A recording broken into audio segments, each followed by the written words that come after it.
সাকিব আল হাসান বাংলাদেশে আসবেন, পূর্ণাঙ্গ একটা সিরিজ খেলে তবেই আন্তর্জাতিক ক্রিকেট থেকে রিটায়ারমেন্টে যাবেন। একটা বিদেশি পডকাস্টে সাকিব আল হাসান নিজেই এটা বলেছেন, এবং সেখানে তিনি বলেছেন যে আমি প্রথমবারের মতো এটা রিভিল করছি, টেস্ট, ওয়ানডে, টি-20 একটা পূর্ণাঙ্গ সিরিজ খেলে তবেই আমি রিটায়ারমেন্টে যাব, এবং সেজন্যই আমি ক্রিকেটটা খেলে যাচ্ছি।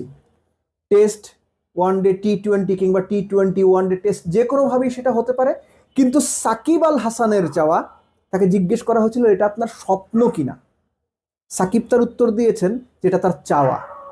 তিনি দেশের মাটিতে একটা পূর্ণাঙ্গ সিরিজ খেলে তবেই রিটায়ারমেন্টে যাবেন, এবং সেজন্যই নাকি এখনো পর্যন্ত তিনি ক্রিকেটটা খেলে যাচ্ছেন। সাকিবের এই চাওয়া পূর্ণ হবে কি হবে না সেটা আমরা জানি না।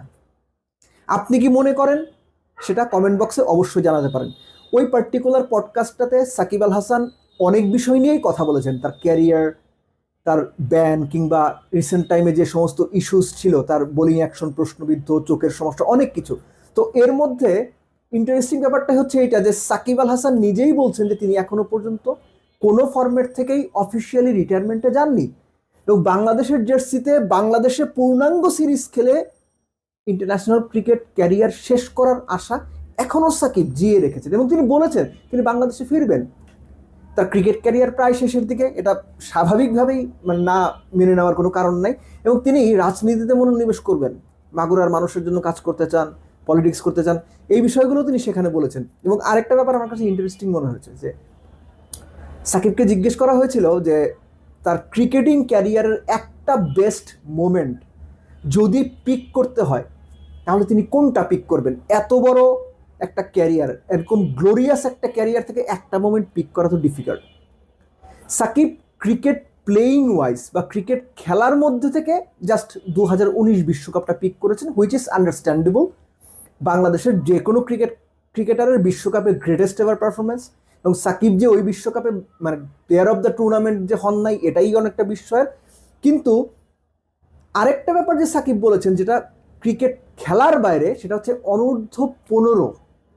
অনূর্ধ্ব 15 যখন জাতীয় দলে প্রথমবার তিনি ডাক পান, 30 জন ক্রিকেটারের সামনে যখন অনূর্ধ্ব 15 জাতীয় দল ঘোষণা করা হয়েছিল, সাকিব আল হাসানের কাছে নাকি তিনিই এটা বলেছেন যে ওটাই নাকি তার ক্রিকেটিং ক্যারিয়ারের বেস্ট পসিবল মোমেন্ট কিংবা সেরা মুহূর্ত। সো ইন্টারভিউটা যদি আপনারা না দেখে থাকেন, দেখার চেষ্টা করবেন। সেখানে মঈন আলীও ছিলেন, অনেক বিষয় নিয়ে অনেক রকম খোলামেলা কথাবার্তা বলেছেন। কিন্তু এই যে সাকিব দেশে ফিরতে চান এবং দেশে ফিরে পূর্ণাঙ্গ একটা সিরিজ খেলে রিটায়ারমেন্টে যেতে চান, এই ব্যাপারটাই আমার কাছে সবচেয়ে সিগনিফিকেন্ট মনে হয়েছে। বর্তমান বাস্তবতায় দাঁড়িয়ে সেটা কতটুকু সম্ভব, যেটা আমি আগেই বলেছি যে আপনারা কি মনে করেন সেটা কমেন্ট বক্সে আপনাদের মতামতটা দেবেন। কিন্তু বর্তমান বাস্তবতায় দাঁড়িয়ে সাকিব এটা কিভাবে চিন্তা করছেন, এটা সাকিবই সবচেয়ে ভালো বলতে পারবেন। কিন্তু সাকিবের ভিশনটা ক্লিয়ার, তিনি সেটা অফিসিয়ালি জানালেন, এবং এটা দেশের মানুষ আস্তে আস্তে যখন এই আলোচনা আরও বাড়বে, গণমাধ্যমে লেখালেখি হবে, এটা নিয়ে বিচার বিশ্লেষণ হবে, তখন আরও ডিটেল মানে আপনারা যারা ইন্টারভিউটা দেখেননি জানতে পারবেন। কিন্তু সাকিবের এই যে ইচ্ছা, কোনো পার্টিকুলার এক ফরম্যাট খেলে না, যে একটা টেস্ট খেলে, একটা ওয়ানডে বা একটা টি-20 সিরিজ খেলে, এরকম না, পূর্ণাঙ্গ একটা সিরিজ খেলে রিটায়ারমেন্টে যাওয়ার ইচ্ছা, এবং সে কারণেই ক্রিকেটটা খেলে যাওয়া। দেখা যাক, অপেক্ষা করতে হবে যে সাকিবের এই চাওয়া আসলে পূর্ণ হয় কিনা।